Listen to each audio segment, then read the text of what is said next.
Loving our neighbors. Christian responses to the migrant and refugee crisis.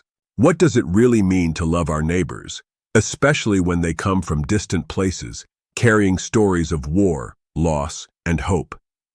In this video, we explore how Christians around the world are responding to the ongoing migrant and refugee crisis with compassion, courage, and the heart of Christ. This is more than a global issue. It's a gospel calling. I was a stranger and you welcomed me. Matthew 25:35. Today, more people are displaced by conflict, poverty, and persecution than at any other time in human history. According to the United Nations, over 117 million people are forcibly displaced, including refugees, asylum seekers, and internally displaced persons. For the church, this isn't just a statistic, it's a call to action. Biblical foundations for compassion scripture is clear. God's people are called to welcome the stranger. Exodus 22:21. Do not mistreat or oppress a foreigner, for you were foreigners in Egypt. Hebrews 13:2. Do not forget to show hospitality to strangers. Luke 10. The Good Samaritan crosses ethnic and social lines to love his neighbor. Jesus himself was a refugee as a child, fleeing with his family to Egypt to escape violence. God's heart is close to those who are displaced, and so must ours be. How Christians are responding. Across the globe, churches and ministries are stepping up. 1. Providing practical aid.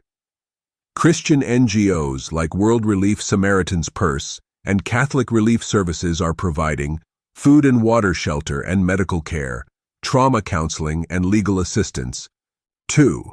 Offering hospitality. Churches in Europe, the US, and the Middle East are opening their doors, literally. Some have sponsored refugee families, converted church buildings into shelters, hosted language classes, job training, and community meals. Pastor Elena from Greece says, "We don't just give them things, we give them friendship, dignity, and the gospel." 3. Preaching the hope of Christ. Many refugees are hearing the gospel for the first time from the people who welcome them. Across Germany, Lebanon, and Turkey, hundreds of formerly Muslim refugees are coming to faith through Christian hospitality. Challenges and controversies. Helping refugees isn't always popular. Some churches face criticism, political pressure, or fear of cultural change.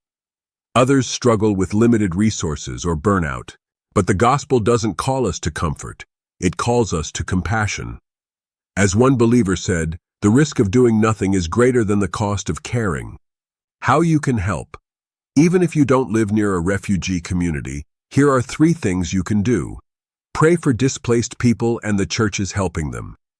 Give to ministries providing aid and gospel outreach. Learn about migration issues from a biblical worldview. Jesus said that when we welcome the stranger, we welcome him.